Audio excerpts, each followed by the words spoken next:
Assalamualaikum warahmatullahi wabarakatuh. Perkenalkan, nama saya Farhan Ramadeni, NPM 20130210071. Dalam video kali ini saya akan membahas tentang sistem monitoring dan pengendalian dalam mata kuliah manajemen kinerja. Untuk yang pertama yaitu saya akan membahas tentang sistem monitoring dalam organisasi atau perusahaan. Dari mulai pengertiannya yang akan saya jelaskan di sini. Pengertian sistem monitoring merupakan suatu kegiatan mengamati secara seksama suatu keadaan atau kondisi, termasuk juga perilaku atau kegiatan tertentu, dengan tujuan agar semua data, masukan atau informasi yang diperoleh dari hasil pengamatan organisasi tersebut dapat menjadi landasan dalam mengambil keputusan tindakan selanjutnya. Tindakan yang diperlukan jika hasil pengamatan menunjukkan adanya hal atau kondisi yang tidak sesuai dengan yang direncanakan semula atau seperti awal, seperti visi misi yang sudah ditetapkan oleh perusahaan.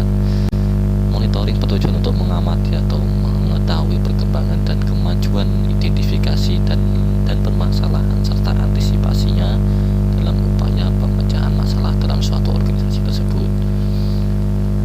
Monitoring adalah salah satu fungsi manajemen yang sangat berarti dalam dinamika, perkembangan, dan pencapaian suatu tujuan organisasi agar dapat berjalan dengan lancar. Sehingga banyak para ahli manajemen mempunyai pandangan tersendiri terhadap pengawasan. Monitoring sendiri memiliki peran yang sangat-sangat penting untuk menjamin terwujudnya efektivitas dan efisien kerja serta pencapaian hasil kinerja dalam suatu organisasi yang dengan maksud untuk mencegah kebocoran dan pemborosan dalam penggunaan waktu, dana, dan sarana. Oke, yang kedua yaitu ada beberapa indikator dalam sistem monitoring. Menurut Rahayu tahun 2018 berpendapat bahwa ada pun indikator dari sistem monitoring, di antara lain yang pertama yaitu masukan atau input.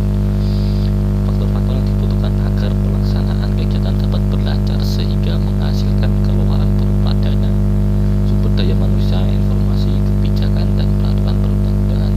Yang kedua yaitu proses atau proses. Dalam gambaran perkembangan pelaksanaan selama kegiatan berjalan, khusus dalam proses pengolahan masukan untuk menghasilkan keluaran. Yang ketiga yaitu ada pengeluaran atau output. Hasil yang dicapai dari suatu kegiatan dapat berupa fisik maupun non-fisik. Yang ketiga adalah hasil atau outcome. Segala sesuatu yang dalam jangka waktu menengah berkesan bahwa keluaran dalam kegiatan telah berfungsi. Dan yang kelima yaitu ada dampak atau impact. Merupakan pengaruh yang dapat ditimbulkan pada setiap tingkatan indikator berdasarkan asumsi yang telah ditempatkan dan bersikap positif maupun negatif. Oke, untuk bab selanjutnya saya akan membahas tentang pengendalian. Yang pertama yaitu akan pengertian pengendalian akan saya bahas di sini.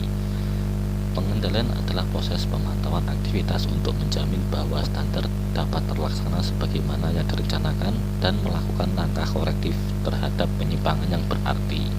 Pengendalian dapat diartikan juga sebagai proses memonitor ketika para manajer dapat mengatur organisasi dan anggotanya yang sedang melakukan atau menyelenggarakan aktivitas yang diperlukan untuk mencapai tujuan organisasi secara efisien dan efektif. Adapun fungsi dari pengendalian itu sendiri yang merupakan menurut Suprihanto J tahun 2014. Tugas pengendalian antara lain yang pertama itu mencegah terjadinya penyimpangan atau kesalahan dengan melakukan pengendalian secara rutin disertai adanya ketegasan dalam pengawasan, yakni dalam pemberian sanksi yang sewajarnya terhadap penyimpangan yang terjadi. Yang kedua itu memperbaiki berbagai penyimpangan yang terjadi. Jika penyimpangan telah terjadi, hendaknya pengendalian dapat mengusahakan cara-cara perbaikan. Yang ketiga yaitu membangun kesadaran bersama untuk pencegahan penyimpangan. Yang keempat yaitu menumbuh kembangkan rasa memiliki dan mempertebalkan rasa tanggung jawab pada karyawan tersebut. Oke, itu sekian dari saya untuk penjelasan tentang monitor dan pengendalian. Jika ada kurang lebihnya saya mohon maaf. Wassalamualaikum warahmatullahi wabarakatuh.